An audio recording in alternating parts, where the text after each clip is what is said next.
BRS अक़लियती wing के मुकामी leader ने खुदकुशी कर ली। मुकामी कॉरपोरेटर पर हरासनी का इल्ज़ाम आयद किया जा रहा है। तफसीलात के मुताबिक बोराबंडा SRT नगर से ताल्लुक़ रखने वाले 35 साला मोहम्मद सरफराज, जो बीआरएस अक़लियती शोबे के सरगर्म कारकुन और एक मेडिकल शॉप के मालिक थे, उन्होंने कल रात अपनी 3 मंजिला इमारत की छत से छलांग लगाकर खुदकुशी कर ली।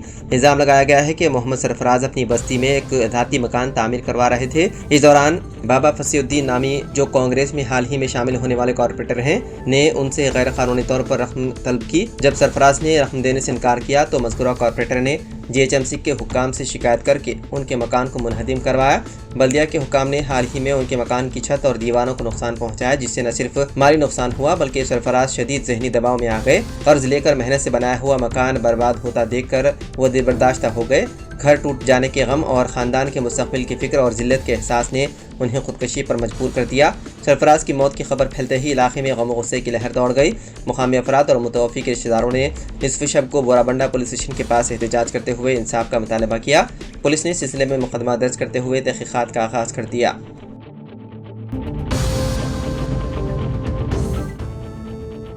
पंजाब की सियासत के एक अहम और कदावर रहनुमा व साबिक़ वज़ीर सुखदेव सिंह ढींडसा का चारशंबे के रोज़ 79 वर्ष की उम्र में इंतकाल हो गया।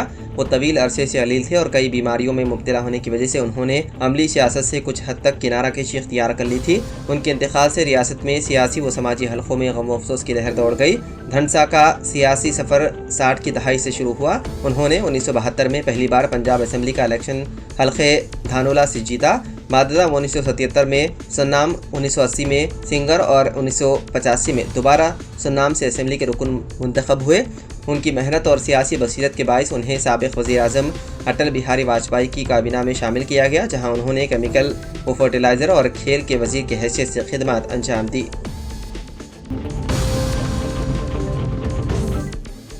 तेलंगाना की सूर्यापेट में नवमौलूद बच्चों की गैरकानूनी खरीद फरोख्त में मुलविस 13 अफराद पर मुश्तमिल एक ग्रुप को पुलिस ने गिरफ्तार कर लिया। पुलिस ने 7 ख़वातीन और 6 मर्दों को हिरासत में ले लिया।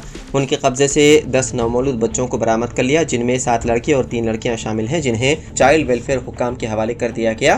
तहक़ीक़ात में पता चला है कि ये गिरोह अब तक 28 बच्चों को फ़रोख्त कर चुका है। पुलिस के मुताबिक ये गिरोह राजस्थान, उत्तर प्रदेश और गुजरात से बच्चों को लाकर तेलंगाना में फ़रोख्त कर रहे थे। एक बच्चे की कीमत 3 लाख से 7 लाख रुपए के दरमियान वसूल की जा रही थी। पुलिस मुख्तलिफ ज़ावियों से तहक़ीक़ात में मसरूफ़ है।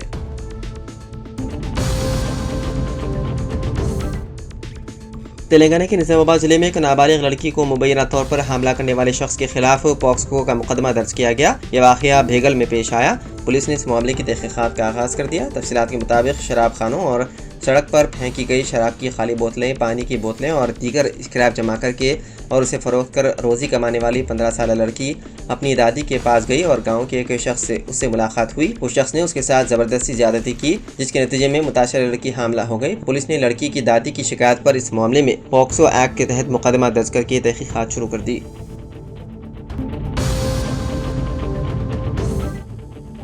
बीआरएस के सीनियर रुकन असम्बली टी हरीश राव ने इरावली फार्म हाउस पहुंचकर पार्टी सरबराह KCR से तकरीबन 4 घंटे तवील मुलाकात की। मुलाकात के दौरान कालेजपुरम कमीशन की नोटिस का जायजा लिया गया और कमीशन के सामने 5 और 6 जून को हाजिर होने का फैसला किया। इस मुलाकात में कालेजपुरम कमीशन के कमिश्नर की notice, vigilance report, national dam safety के मशवरों का जायजा लिया गया। डैम के लीकेजेस और पिलर्स के पानी में धंस जाने के अलावा दीगर उमूर पर भी NDSA अथॉरिटी बातचीत की गई। NDSA और विजिलेंस रिपोर्ट की तकनीकी मसाइल पर KCR ने इससे कबल कमीशन के सामने हाजिर होने वाले रिटायर्ड इंजीनियर से भी फोन पर बात की और उनसे पूछे गए सवालात के बारे में भी तफसीलात हासिल की। बीआरएस के साबिक़ रुकन पार्लियामेंट बी वनित कुमार ने कहा कि KCR और हरीश राव कमीशन के सामने हाजिर होंगे और सवालात के जवाब भी देंगे। बताया गया है कि KCR 5 और हरीश राव 6 जून को कमीशन के रूबरू पेश होंगे।